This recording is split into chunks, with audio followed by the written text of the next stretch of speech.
Good morning again. We're off on another fun reptile road trip. This time we're heading down to Dallas.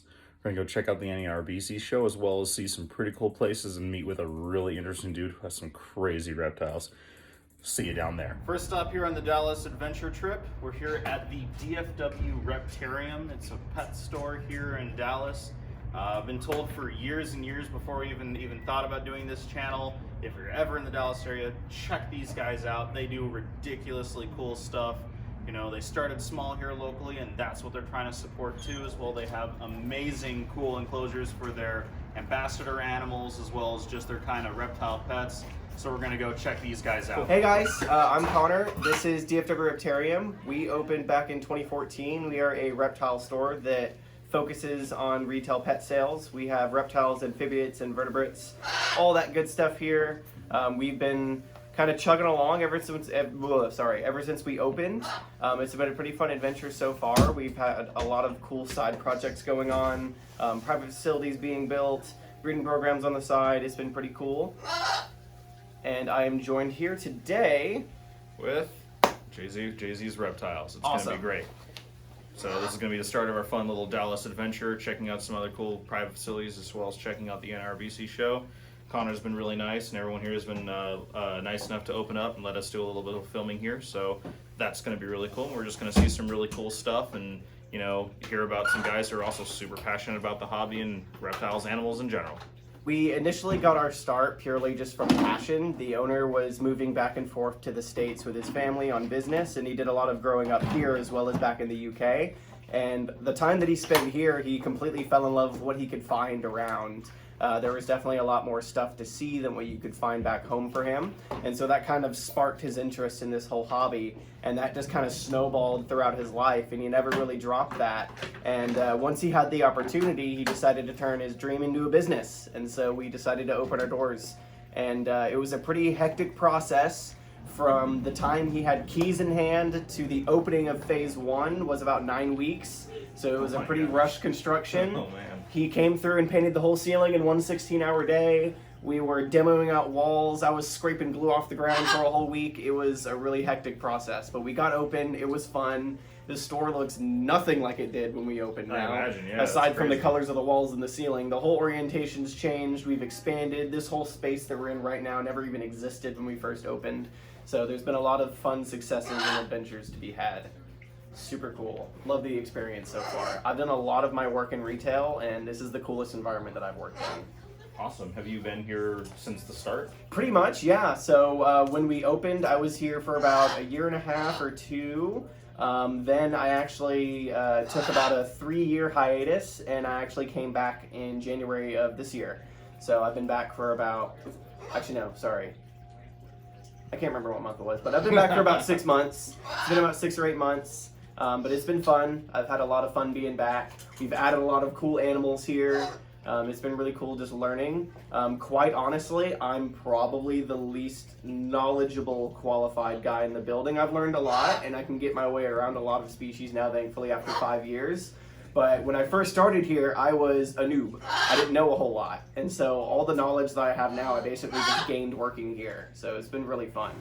Got all the hands-on experience and everything else too. Oh yeah, What would you say that you probably, kind of got your start in? What really brought you into the industry in the first place? Well, I mean, just growing up in the hobby. While I was growing up, my dad had a few things here and there, but his love for it really took off after me and my brother turned probably about 15 or 16. Mm-hmm. And shortly afterwards is when he told us that he was planning to open the shop. And then about 8 months from then, it was open.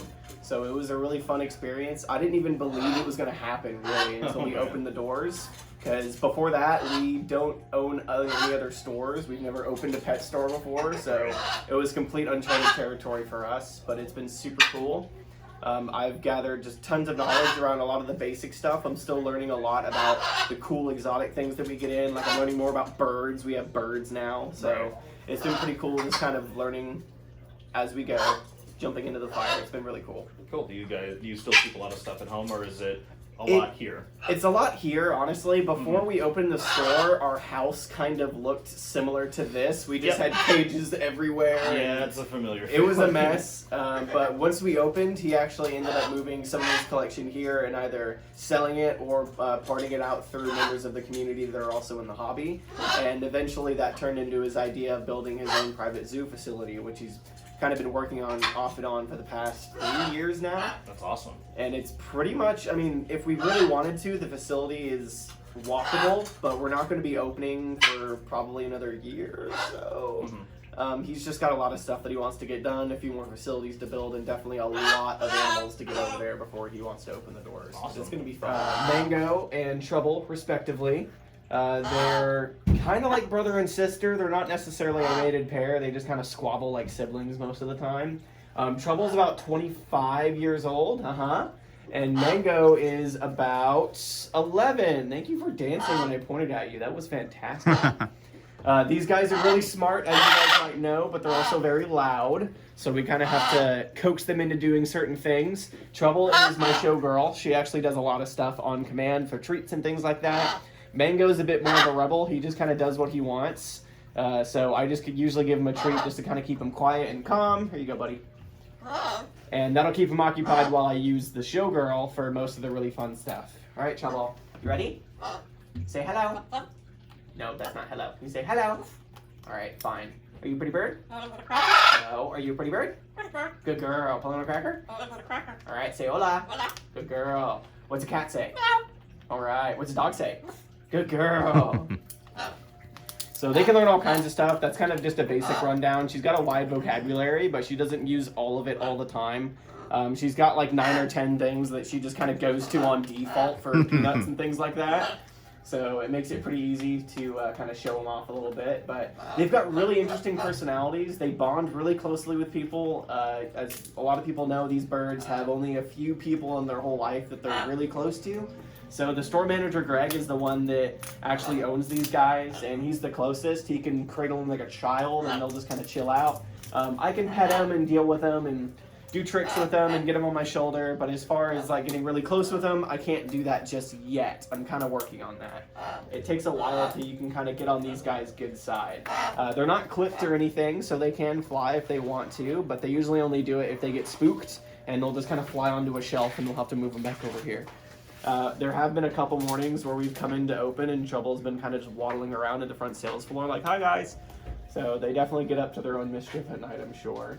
But they're pretty well behaved altogether, honestly. They're really good birds. They get a little bit loud and can take her sometimes, but they're pretty fun to work with. They're the only birds I've ever worked with, so it's been kind of cool just learning as I go, trial by fire type thing with these guys. Super cool species, and we keep them in this room that's kind of become a little bit Amazonian-centric, because we've got the Colombian redtails, we've got the macaws, and there'll be some nights where the redtail will have its face up against the glass, and it'll kind of look like it's staring at these guys like, food from back home, delicious. What? Yeah. You wanna come up? All right, bud. You're not the wet one, so you get to come over here because you're not soggy. I'm sorry, Trouble. You had a bath, and now you're sad looking. So they're pretty well behaved most of the time. This guy will sometimes get a little bit nippy and try to kind of nibble at my face, but it's usually play biting. She doesn't understand play bite. She will just bite. So that's why I have to be a little bit more careful with her, because she means it when she does something. But they're pretty cool. Sweet boy. Wait. Hi. This guy likes to lean in and whisper to me. That's one of his favorite things to do. Mango. Hi. Oh, don't do it. Don't do it. But yeah, fun birds, really cool to work with. Awesome addition to the store. And this is Marge. She is one of our Parsons Chameleons, or rather she's our only large Parsons Chameleon now. We had a pair of them, and her mate Homer actually passed away back in January. Turns out he was a lot older than her, so not a whole lot of complications there, just old age, but she's still kicking and she's still fat as ever. The Parsons is probably my favorite species, obviously because of their size. It's hard to see because of scale, but she's actually quite large. Yep. The only chameleon that really compares other than them is the Malagasy giants. They're slightly longer, but they're not nearly as thick. They're really heavy chameleons, the Parsons, so it's been really fun taking care of her. and we've tried a few times to breed her, but they're infamous for being difficult. The gestation period on their eggs is like 2 years, so it's a really kind of touch and go process to get those to turn out. So we haven't had any success here, but it's just been really fun having her as part of our collection. She's a really unique chameleon, so she's always fun to show the kids and stuff. That's awesome. Now I don't know too much about these guys. Are they? What's like the average clutch size on a Parsons? Like, I mean, of any size, even a big girl like this. On the Parsons, I'm pretty sure the clutch sizes on these are really small. They're going to be about maybe 5 to 6. Okay. Like other chameleons, they can go wrong and get egg bound, but because of their size, it's not as huge of an issue, but it is still possible. They're quite sweet, honestly. I mean, I've worked with a lot of female veils that have been quite ornery, and she's pretty open to just being worked with, and we can work around her and redo her whole enclosure, and she'll just be chilling, not really mattering what's going on. So she's been a pretty cool laid-back one to have. Awesome. And this is Ozzie. He's one of our Australian frill dragons. These guys are pretty fun to work with as well. These guys live for about 15 or 20 years. I suspect this guy's maybe about 12 to 13. He was an adult when he came in, but he's a special case because we saved him from Craigslist. He was pretty roughed up when we first found him. Not the right diet, dehydration, metabolic bone disease. He had kind of the whole list. So it took us a while until he was able to bounce back, but he did. And he's still a little quirky, for sure. But he's just as desirable as any other Australian frilly. But because of the effects of his conditions that he had previously, he's not what you would call like a sellable quality one because of his appearance. So we decided to just keep him because he's really cool, and we use him for educational shows, birthday parties, all kinds of stuff. He gets a bit cantankerous when he leaves the store, but he's actually quite sweet whenever you work with him. He's pretty neat. His frill does come out just like you'd expect, but he's really laid back now that he's been here for so long, so he doesn't really frill up that often, but we got a neat picture of him back whenever he did frill up.